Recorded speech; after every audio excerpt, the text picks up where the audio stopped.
பூரியும் சிம்பிளாக ஒரு பொட்டேட்டோ மசாலாவும் பண்ண போகிறேன்.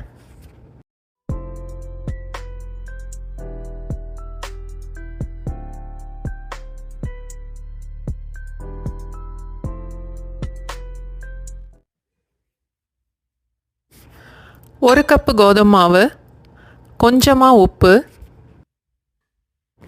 பூரி நல்லா மொறுமொறுன்னு வரணுன்னா 2 ஸ்பூன் அளவுக்கு ரவை சேர்த்து மாவு பிசையலாம்.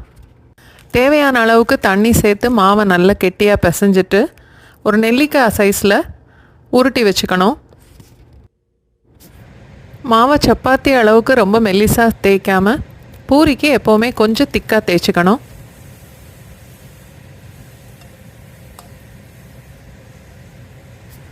எண்ணெய் நல்லா சூடாகலைன்னா இப்போ நான் போட்டிருக்க பூரி மாதிரி வெள்ளையாக தான் வரும், கொஞ்சம் எண்ணெயும் குடிக்கும்.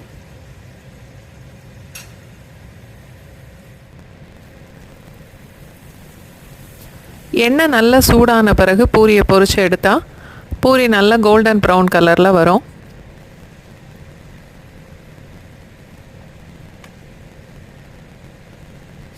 அடுத்து உருளைக்கிழங்கு மசாலா பண்ணுறதுக்கு உருளைக்கிழங்கு குக்கரில் வேக போடலாம்.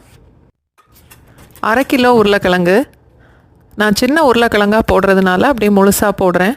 பெரிய உருளைக்கிழங்குன்னா 4 இல்லை 6 பீஸாக வெட்டி போடணும். குக்கரில் ஒரே ஒரு விசில் வச்சாலே உருளைக்கிழங்கு வெந்துடும்.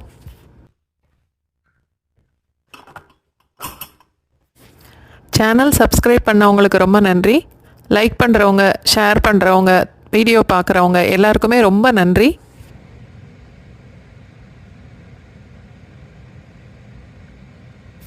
தாளிக்கிறதுக்கு 2லேருந்து 3 டீஸ்பூன் வரைக்கும் எண்ணெய் ஊற்றிட்டு 1/2 ஸ்பூன் கடுகு,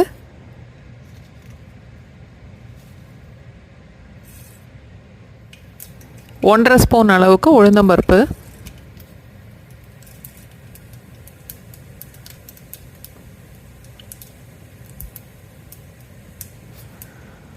பொடிசாக வெட்டின வெங்காயம் 1/2 கப் அளவுக்கு, பச்சை மிளகாய் 4 இல்லை 5, ஒரு கொத்து கருவேப்பிலை.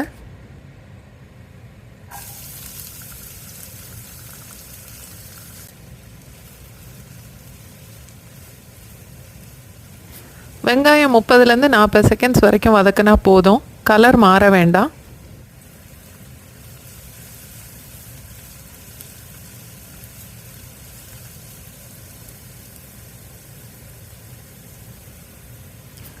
அதோட ஒரு 1/4 கப் அளவுக்கு தக்காளி, தேவையான அளவுக்கு உப்பு சேர்க்கணும்.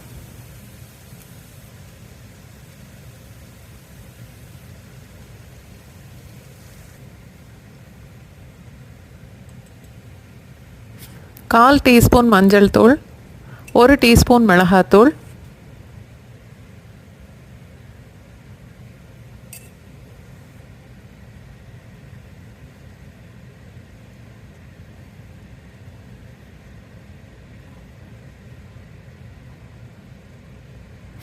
ஒரு கப் அளவுக்கு தண்ணி சேர்த்துட்டு மீடியம் ஃப்ளேமில் 1 நிமிஷம் கொதிக்க விடணும்.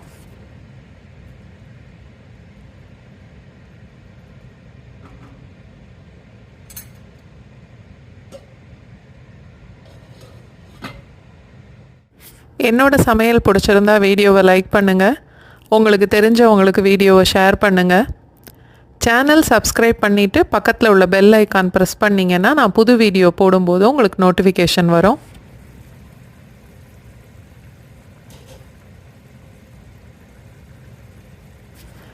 வேக வச்ச உருளைக்கிழங்க தோல் உரிச்சிட்டு கத்தியில் வெட்டாமல் கையில் உடச்சி போடணும்.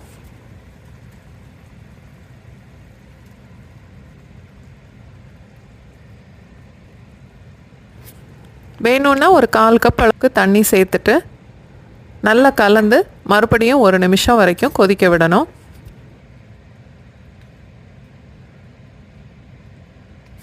இந்த மசாலாவே ரொம்ப தண்ணி ஊற்றாமல் கெட்டியாக பண்ணால் மசால் தோசைக்கு யூஸ் பண்ணலாம்.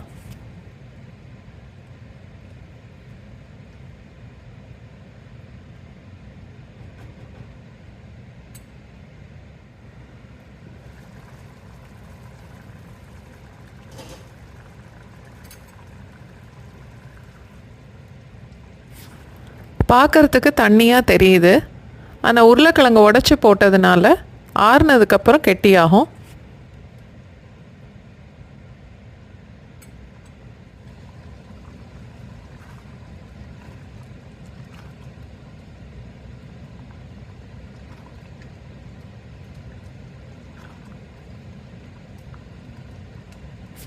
உருளைக்கிழங்கு மசாலா ரெடி ஆயிடுச்சு. அடுப்பை ஆஃப் பண்ணிவிட்டு கொஞ்சமாக மல்லி இலை சேர்த்துக்கலாம்.